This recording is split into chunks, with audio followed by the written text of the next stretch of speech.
Bonnie Parker and Clyde Barrow didn't just rely on fast cars and luck. They had a series of specific, brutal tactical tricks built to exploit the limitations of Depression-era law enforcement. Tactics that Clyde Barrow had learned after his time at the brutal Eastham Prison Farm. And while contemporary outlaws like John Dillinger were focused on robbing metropolitan banks, the Barrow Gang played by a deadlier set of rules out on the rural backroads. The first and maybe the most technically devastating trick in Clyde Barrow's arsenal involved turning an officer's own training into a lethal trap. Hello, I'm Mr. V and welcome back to the Hidden Lens. Today we're getting into how the Barrow Gang pulled so many lawmen into the ground before Frank Hamer was able to beat Bonnie and Clyde at their own game. In the 1930s, the standard police protocol during a roadside confrontation was to open the patrol door of the car and crouch behind it and use it for cover. It's a tactical habit that gives officers a sense of security, but Clyde had a deep understanding of mechanics and ballistics, and he knew a deadly secret. Car doors of that era were entirely unarmored. They were nothing more than thin sheets of stamped steel pressed over basic wooden frames. To exploit that vulnerability, Clyde would raid the National Guard armories across the Midwest to steal military-grade weaponry. He was after the heavy .30-06 caliber Browning automatic rifle that everyone called the BAR. He even managed to acquire the Colt Monitor, which was a rare, specialized law enforcement variant of the same weapon. And he was loading these battlefield rifles with steel-jacketed, armor-piercing ammunition designed to puncture military hardware. When a shootout broke out, local deputies would dive behind their vehicles expecting the metal to deflect oncoming rounds.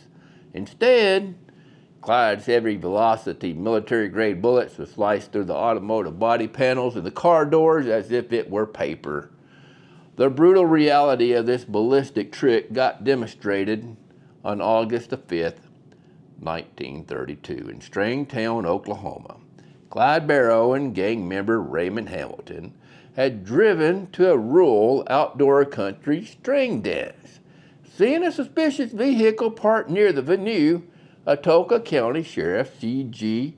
Maxwell and his 31-year-old deputy Eugene Moore walked over to investigate.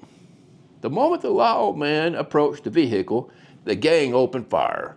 Looking for protection from the sudden volley, the officers tried to use the surrounding vehicles for cover, but they were armed only with the standard issue low-velocity .38 special revolvers, and the bullets from those revolvers routinely bounced harmlessly off the heavy steel bodies of the Ford V8 vehicles Clyde preferred to steal.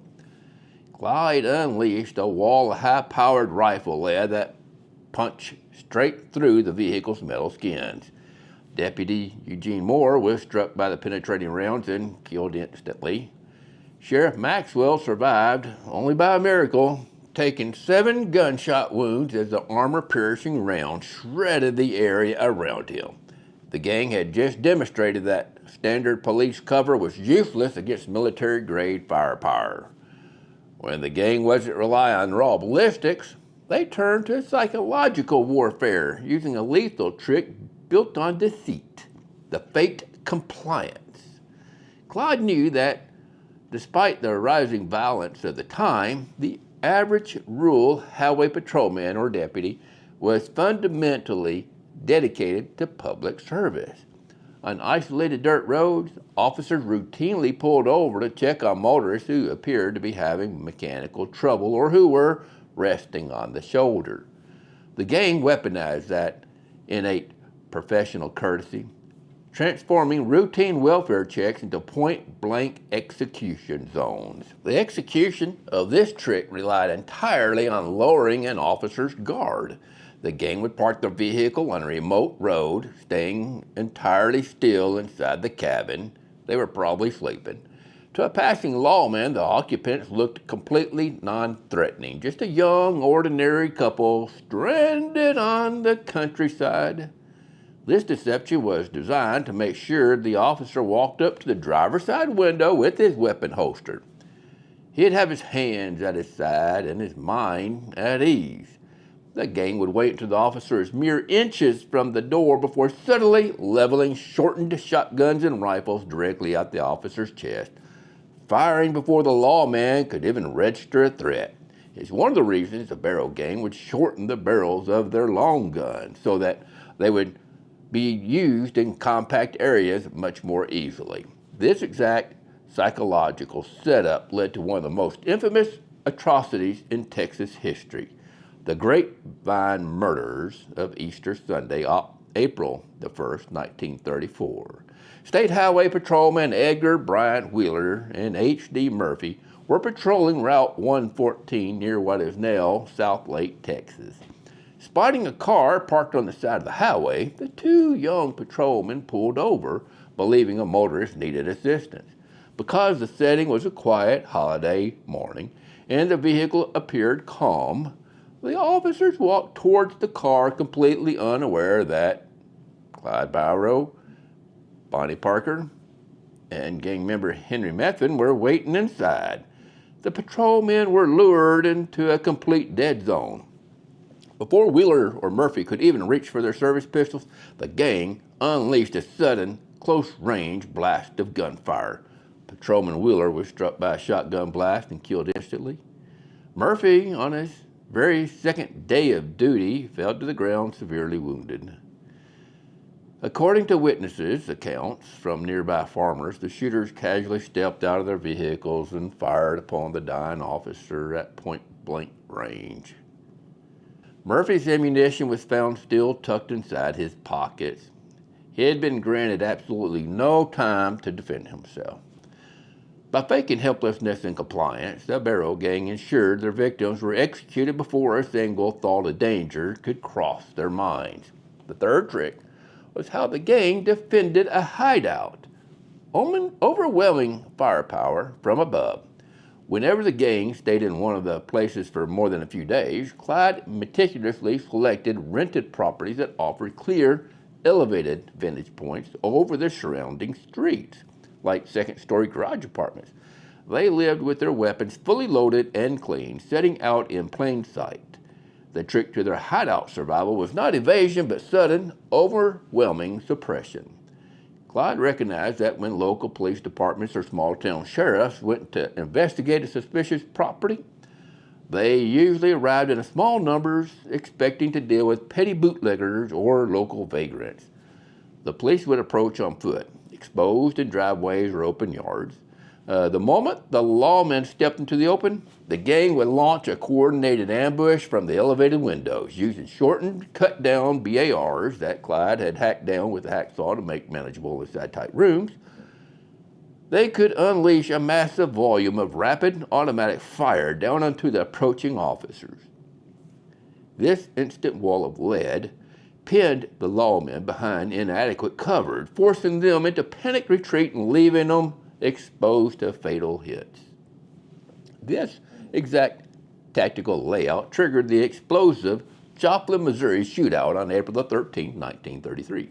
The Barrow Gang, which now included Clyde's paroled brother Buck Barrow and his wife Blanche Barrow, had been holed up in a rented stone garage apartment on Oak Ridge Drive. There we go. They were there for nearly 2 weeks. Their erratic behavior, though, and them covering the windows, eventually aroused the suspicion of neighbors who contacted local authorities, believing the property was the front of a bootlegging operation. A small detachment of inadequately armed officers from the Joplin Police Department in Newton County arrived in 2 vehicles, completely unaware that they were pulling into the driveway of America's most heavily armed outlaws. You come a knocking, but they got something coming. As officers stepped out of their cars in the open driveway, the gang looked down from the second-story windows and instantly unleashed what you would know is coming, a torrent of automatic military fire. Newton County Constable John Wesley Harriman and Joplin Police Detective Harry L. McGinnis were caught completely in the open. The officers, armed only with small caliber revolvers, had absolutely no way to return a effective fire against an elevated rapid fire military weapon. Both Harriman and McGinnis went down immediately, mortally wounded by the intense volley. The sheer volume of the fire forced the surviving wounded officers to scatter for their lives, giving the Barrow Gang the precious seconds they needed to get down to their vehicle and blast their way out of the driveway into the Missouri countryside. Now, I do hate the way that this is going. The final overarching trick that allowed the gang to catch lawmen completely off guard was their deliberate exploitation of the area's fractured legal system.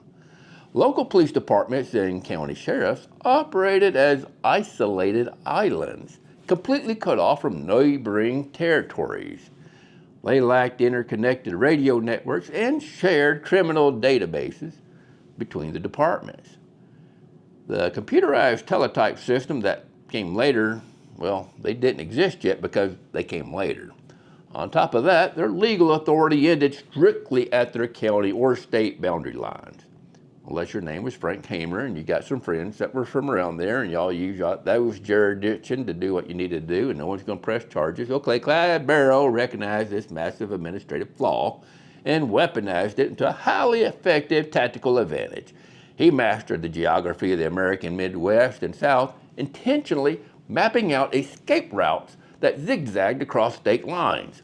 The trick was on keeping local law enforcement entirely in the dark. If the gang committed a robbery or a murder in Texas, they would immediately floor the gas on their stolen Ford V8 and drive hundreds of miles into Oklahoma, Arkansas, or Louisiana. Because of the communication void, the police officers in the new state had absolutely no idea that a violent crime had occurred just hours before, nor did they even know that a heavily armed gang was traversing their territory.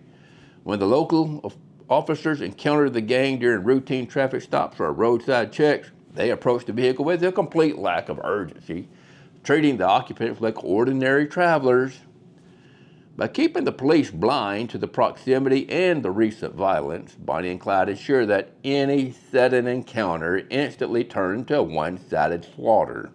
This lethal exploitation of the jurisdiction blind spot was tragically demonstrated on April 6, 1934, near Commerce, Oklahoma. Just 5 days prior, the gang had brutally executed 2 highway patrolmen in Grapevine that we talked about. Grapevine, Texas. A massive dragnet was underway in Texas, but because of the lack of interstate communication, local authorities in northeastern Oklahoma had received no real-time updates on the gang's location or vehicle description. They had no idea which direction the gang was headed. On that afternoon, 61-year-old Commerce Town Constable William Cal Campbell and Chief of Police Percy Boyd were notified that a vehicle had become deeply mired in the mud on a rural road just outside of town. Unbeknownst to the officers, this vehicle belonged to the Barrow Gang. Well, not really, they had stolen it, but they were in it at the time, who had been driving constantly across state lines to reset their trail. Operating completely in the dark, Campbell and Boyd drove out to the scene expecting to assist a routine stranded motorist or investigate a petty local disturbance. They had no inkling that they were walking directly into the path of the most wanted killers in America. As the officers approached the vehicle on foot, completely unprotected and unaware of the danger, Clyde Barrow and Henry Melvin instantly opened fire from behind the car. Constable Campbell was struck in the chest and passed away on the spot. Chief Boyd was wounded and subsequently taken hostage. Every officer they killed was a casualty of law enforcement system that was fundamentally under-equipped to handle modern military-grade criminal tactics. This direct exposure of a jurisdiction failure, punctuated by the horrific 1933 Kansas City massacre, forced immediate legislative evolution. It catalyzed the passage of the Federal Kidnapping Act and empowered J. Edgar Hoover himself to completely form the FBI.